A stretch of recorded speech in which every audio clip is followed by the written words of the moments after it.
ये घटना 28 फरवरी 2021 16 माइल नाम के गांव की है, जो पश्चिम बंगाल के मालदा शहर से लगभग 25 किलोमीटर दूर है। दोपहर की बात है। एक 2 मंजिला मकान जो बाहर से किसी गोदाम की तरह दिख रहा था, उसी घर के एक कमरे में महज 19 साल का दुबला पतला सा लड़का आसिफ अपने किसी प्रोजेक्ट में खोया था। तभी उसने महसूस किया कि घर में कुछ अलग सा सन्नाटा है। अम्मी भी काफी देर से नहीं आई तो वो हॉल की तरफ बढ़ा। उसने देखा कि सामने कुर्सियों पर आसिफ की अम्मी, अब्बू, भाई, बहन और दादी पड़ी थी, बिल्कुल बेजान। ये देख कोई भी सहम उठता, मगर आसिफ की आंखों में चमक आ गई। सबसे पहले आसिफ अपने अब्बू जावेद अली के पास गया। उनके दोनों हाथ बेजान जैसे लटक रहे थे, मुंह से सफेद झाग निकल रहा था, लेकिन उनकी सांसें चल रही थी। आसिफ ने उनका कंधा पकड़ा और दांत भींच कर बोला, मेरी बात ना मानने का यही अंजाम होता है अब्बू। फिर लाश को घसीटते हुए की थ्रिलर सीरीज मृत्युदंड के इस एपिसोड में कहानी फैमिली किलर की।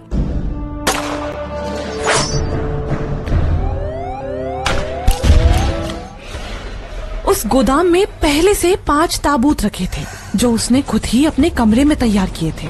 जो भी उस कमरे में आता तो वो एक ही बात दोहराता, अरे कितनी बार बताऊं, मैं एक बड़े प्रोजेक्ट पर काम कर रहा हूँ, रिसर्च कर रहा हूँ, अमेरिका जाना है, आप उसकी तैयारी कीजिए। बार बार टोकने से मैं फोकस नहीं कर पाता हूँ। फिर एक ताबूत को अपनी ओर खींचा।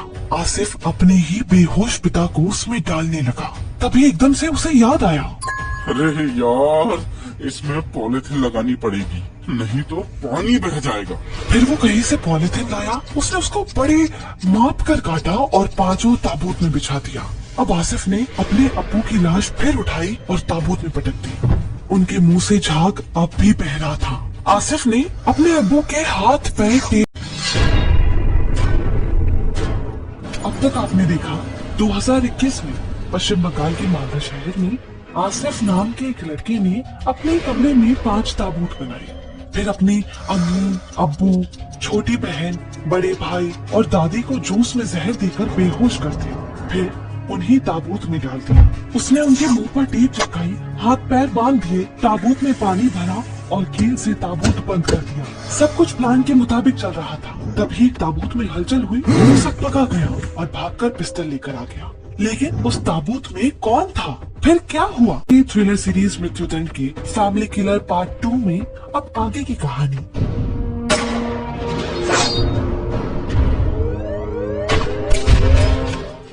उस ताबूत में आसिफ का बड़ा भाई आरिफ था, जिसे धीरे धीरे होश आने लगा। उसका शरीर जकड़ा हुआ था, सांस लेने में तकलीफ हो रही थी। उसने सोचा, क्या मैं कोई सपना देख रहा हूँ?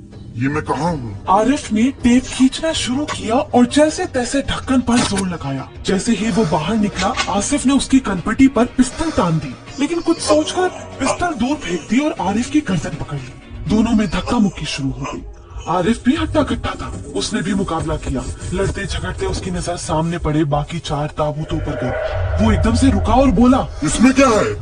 अम्मी, अब्बू, आरिफा, कहाँ है ये सब? आरिफ चीख उठा, हम सब ने खाना खाया था, जूस पिया था, तूने उसमें कुछ मिलाया था ना? आसिफ के चेहरे पर अजीब सी हंसी आई। हाँ, सब यही है, इन ताबूतों में। आरिफ भागकर उन ताबूतों की ओर गया। एक एक करके ढक्कन खोले तो सकपका गया। वो जैसे ही पीछे हटा, आसिफ ने रस्सी से उसकी गर्दन जकड़ ली और दांत गड़ा दिए। फिर बोला, तू बच गया, इसलिए कह रहा हूँ, ये गांव अभी छोड़ दे, वरना तुझे भी मार दूंगा। मैंने घर के चारों ओर बम लगा रखे, पुलिस को जाकर बता दूंगा कि सबको तूने मारा है। मेरे पास पैसे हैं, बच जाऊंगा, लेकिन तू, अब अम्मी अब्बू भी नहीं है, कौन देगा रे तेरा साथ? हाँ? आरिफ